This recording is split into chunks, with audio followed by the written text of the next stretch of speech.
తెలుగు వారి #1 choice Telugu matrimony. BC రిజర్వేషన్లపై సుప్రీంకోర్టులో తేల్చుకోవాలని తెలంగాణ ప్రభుత్వం నిర్ణయించింది.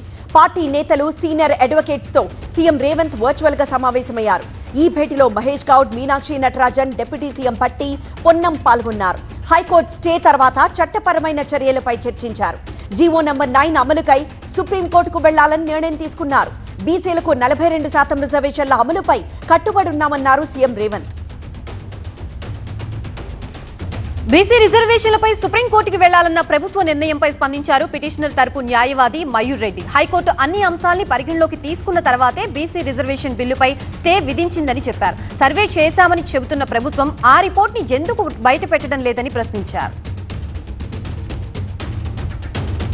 బీసీ రిజర్వేషన్లకు కట్టుబడి ఉన్నామని పీసీసీ చీఫ్ మహేష్ కుమార్ గౌడ్ అన్నారు. సుప్రీంకోర్టుకు వెళ్లి అప్పీల్ చేస్తామన్నారు.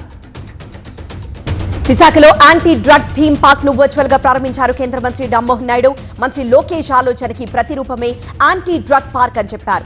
గత ప్రభుత్వంలో డ్రగ్స్, గంజాయి విచ్చలవిడిగా దొరికేదని కేంద్ర మంత్రి రామ్మోహన్ ఆరోపించారు. అక్రమ మద్యంలో దర్యాప్తు కొనసాగుతోందన్నారు మంత్రి కొల్లు రవీంద్ర. హైదరాబాద్, బెంగళూరులో కూడా పోలీస్ బృందాల్ని పంపామన్నారు. అక్రమ మద్యం అమ్మకాలపై నిఘాని మరింత పెంచుతున్నామని తెలిపారు. ప్రతి బాటిల్ కి కోడ్ ద్వారా డేటా ఇన్కార్పొరేట్ చేస్తామన్నారు. కొత్త పాలసీతో బార్డర్ జిల్లాల్లో కూడా ఆదాయం పెరిగిందని, సామాన్యులకి అందుబాటు ధరలో నాణ్యమైన మద్యం అందిస్తున్నామన్నారు. కల్తీ మద్యం కేసులో మంత్రి బాల వీరాంజనేయ స్వామి కీలక వ్యాఖ్యలు చేశారు. కల్తీ మద్యంపై ప్రభుత్వం లోతుగా విచారణ చేస్తోందన్నారు. ఇంకా అరెస్టులుంటాయి, ఇందులో ప్రమేయం ఉన్న ఏ ఒక్కరిని వదిలిపెట్టమన్నారు. ప్రభుత్వానికే మరకలంటిద్దామంటే ఊరుకునేది లేదన్నారు. ఇలాంటి అవకతవకలు ఉంటాయని ఆక్షన్ ద్వారా షాపులు కేటాయించామన్నారు. ఏపీలో కల్తీ మద్యానికి సంబంధించి వైసీపీ టార్గెట్ గా తీవ్ర ఆరోపణలు చేశారు టీడీపీ ఎమ్మెల్యే కూన రవికుమార్. రాష్ట్రంలో కల్తీ మద్యాన్ని ప్రవేశపెట్టిందే జగన్ అని ఆయన ఆరోపించారు. కల్తీ మద్యం వ్యాపారం చేసే వారికి వైసీపీ సీట్లు ఇచ్చిందన్నారు. మల్లాది విష్ణు బార్లో 6 చనిపోతే చర్యలు తీసుకున్నారా అని ప్రశ్నించారు. కల్తీ మద్యం విషయంలో ఊరుకునేది లేదని సీఎం చంద్రబాబు హెచ్చరించారన్నారు. ఏపీ ప్రభుత్వం పీపీపీ పద్ధతి పేరుతో ప్రభుత్వ వైద్య కళాశాలలను ప్రైవేటు పరం చేయాలని చూస్తోందన్నారు మాజీ ఎమ్మెల్యే మల్లాది విష్ణు. ప్రభుత్వ నిర్ణయాన్ని వైసీపీ ఖండిస్తోందన్నారు. మాజీ సీఎం జగన్ 17 వైద్య కాలేజీలను తీసుకొచ్చి విద్యార్థులకు బాసటగా నిలిస్తే ప్రస్తుత ప్రభుత్వం వైద్య విద్యను పేద, మధ్యతరగతి వర్గాల వారికి దూరం చేస్తోందన్నారు. వైసీపీ కోటి సంతకాల ప్రజా ఉద్యమం కార్యక్రమం వాల్ పోస్టర్ ఆవిష్కరించారు మల్లాది విష్ణు. అసెంబ్లీలో కామినేని శ్రీనివాస్, బాలకృష్ణ ఎపిసోడ్ పై మాట్లాడారు బుచ్చయ్య చౌదరి. సంబంధం లేని అంశం కామినేని ప్రస్తావిస్తే బాలకృష్ణ స్పందించారన్నారు. ఆ వివాదం సమసిపోయింది, దాని గురించి చర్చించాల్సిన అవసరం లేదన్నారు. సినిమా వాళ్ళందరూ కలిసే ఉన్నారు, వారి మధ్య విభేదాలు లేవన్నారు. జగన్ హయాంలో సినిమా హీరోల్ని అవమానించారన్నారు. ఈ నెల 16న ప్రధాని మోదీ కర్నూలు జిల్లా పర్యటన ఖరారైంది. ఆ రోజు ఉదయం 7:50 ఢిల్లీ నుంచి ప్రత్యేక విమానంలో బయలుదేరనున్నారు ప్రధాని. ఉదయం 10:20 కర్నూలు ఎయిర్పోర్టుకు చేరుకుంటారు. ఆ తర్వాత శ్రీశైలం చేరుకుని స్వామి అమ్మవారిని దర్శించుకుంటారు. మధ్యాహ్నం 2:30 Kurnool Ragamayuri green hills venture కు మోదీ శంకుస్థాపన చేస్తారు. ఆ తర్వాత జరిగే బహిరంగ సభలో మాట్లాడతారు. రేపు విశాఖలో మంత్రి నారా లోకేష్ పర్యటిస్తారు. సిపిఏఐ edge data centre, open cable landing station కు శంకుస్థాపన చేస్తారు. 1500 కోట్ల రూపాయల పెట్టుబడి పెట్టనుంది సిపి. 1000 మందికి పైగా ఉద్యోగాలు కల్పించనుంది. గ్లోబల్ డిజిటల్ గేట్వేగా విశాఖ రూపుదిద్దుకోవడంతో పాటు సముద్రపు కేబుల్ కనెక్టివిటీ, ఏఐ మౌలిక సదుపాయాల్ని బలోపేతం చేసేందుకు ప్రభుత్వం సిద్ధమైందన్నారు మంత్రి నారా లోకేష్.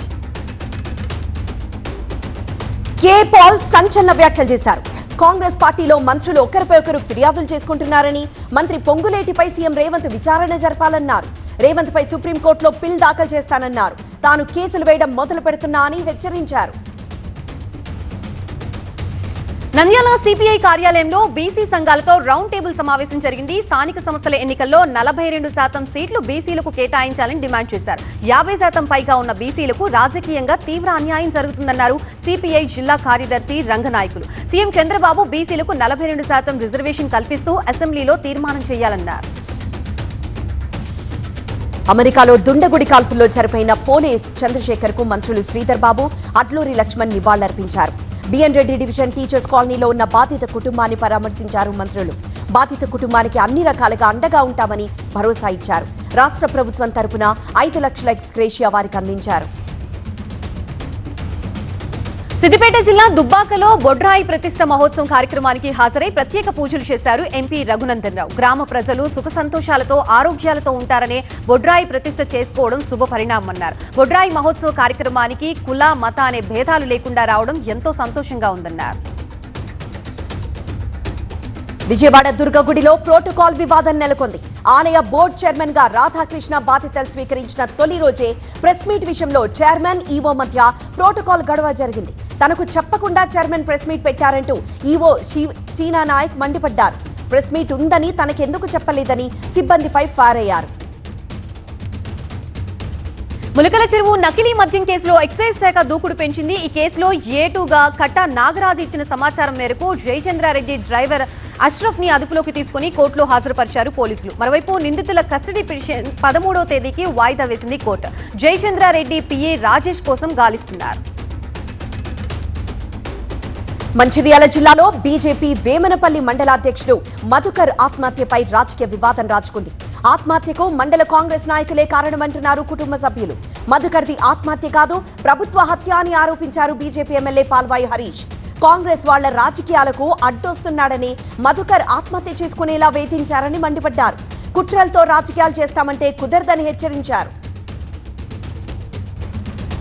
ఎర్రచందనం అక్రమ రవాణా గుట్టురట్టయింది. తిరుపతి నుంచి ఢిల్లీకి తరలించిన 10 టన్నుల ఎర్రచందనం దుంగల్ని స్వాధీనం చేసుకున్నారు పోలీసులు. ఈ ఎర్రచందనం విలువ 8 కోట్లు ఉంటుందని తిరుపతి ఎస్పీ వెల్లడించారు. కోర్టు అనుమతితో పట్టుకున్న ఎర్రచందనం దుంగల్ని ఏపీకి తరలించారు పోలీసులు. డీసీఎం వ్యాన్ లో అక్రమంగా తరలిస్తున్న పశువులను భద్రాచలం బ్రిడ్జ్ చెక్ పోస్ట్ వద్ద పోలీసులు పట్టుకున్నారు. 2 వ్యక్తులను అదుపులోకి తీసుకున్నారు. సుమారు 35 పశువులను పట్టుకుని పాల్వంచలోని గోశాలకు తరలించారు. భద్రాచలం పోలీసులు కేసు నమోదు చేసి దర్యాప్తు చేస్తున్నారు. మేడ్చల్ జిల్లా జీడిమెట్ల పిఎస్ పరిధిలో తాళం వేసిన ఇంట్లో చోరీకి ప్రయత్నించాడు దొంగ.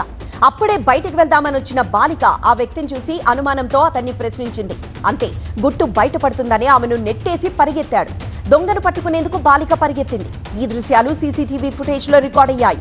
బాలిక ధైర్యానికి చుట్టుపక్కల కాలనీ వాసులు ప్రశంసించారు.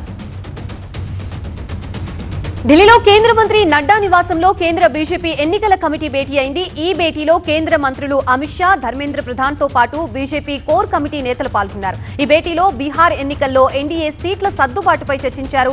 100, 103 సీట్లని తీసుకోవాలని బీజేపీ, జేడీయూ యోచిస్తోంది. సమాజ్వాదీ పార్టీ అధినేత Akhilesh Yadav Facebook account block అయింది. ఫేస్బుక్ మాతృ సంస్థ మెటా నిర్ణయంపై దుమారం రేగింది. విద్వేషపూరిత వ్యాఖ్యలు చేశారని అఖిలేష్ పై ఆరోపణలొచ్చాయి. అఖిలేష్ ఫేస్బుక్ ఖాతా సస్పెన్షన్ ని తప్పుపట్టింది సమాజ్వాదీ పార్టీ. ఒడిశాలోని దుర్గాపూర్లోని ఓ ప్రైవేట్ కాలేజ్లో ఎంబీబీఎస్ చదువుతున్న యువతిపై దాడి, అత్యాచారం జరగడం తీవ్ర చర్చనీయాంశమైంది. మెడికల్ కాలేజ్లోనే సెక్యూరిటీ లేకపోతే ఎలాగా అంటూ బాధిత యువతి తండ్రి ఆవేదన వ్యక్తం చేశారు. ఈ దారుణంపై పోలీసులు విచారణ చేపట్టారు. విజయ్ దేవరకొండ, రవి కిరణ్ కోలా కాంబినేషన్ లో వస్తున్న periodic rural action drama rowdy Janardhana. ఈ సినిమా ఓపెనింగ్ జరిగింది. దిల్ రాజు ఈ సినిమాను నిర్వహిస్తున్నారు. అక్టోబర్ 16 నుంచి ముంబైలో రెగ్యులర్ షూటింగ్ మొదలు కానుంది. కీర్తి సురేష్ ఇందులో ఫీమేల్ లీడ్ చేస్తున్నారు. కిరణ్ అబ్బువరం, జైన్స్ నాని కాంబినేషన్ లో వస్తున్న complete comedy entertainer K ramp. ఈ సినిమా ట్రైలర్ విడుదలైంది. ఇప్పుడు అక్టోబర్ 18న విడుదల కానుంది K ramp. Out and out entertainment తో వస్తుంది ఈ కే ర్యాంప్. ఈ సినిమాలో యుక్తి, తరేజా హీరోయిన్ గా నటిస్తున్నారు. రెండో టెస్టులో టీమిండియా బ్యాటర్లు జోరు కొనసాగించారు. 5 వికెట్ల నష్టానికి 518 పరుగుల దగ్గర ఇన్నింగ్స్ డిక్లేర్ చేసింది గిల్ సేన. జైస్వాల్, శుభ్మన్ గిల్ సెంచరీలు చేయగా కేఎల్ రాహుల్, నితీష్ కుమార్ రెడ్డి, ధ్రువ్ జురెల్ రాణించారు. భారత బౌలింగ్ ని ఆచితూచి ఆడుతున్నారు విండీస్ బ్యాటర్లు. తెలుగు వారి నంబర్ 1 చాయిస్ తెలుగు మ్యాట్రిమోనీ.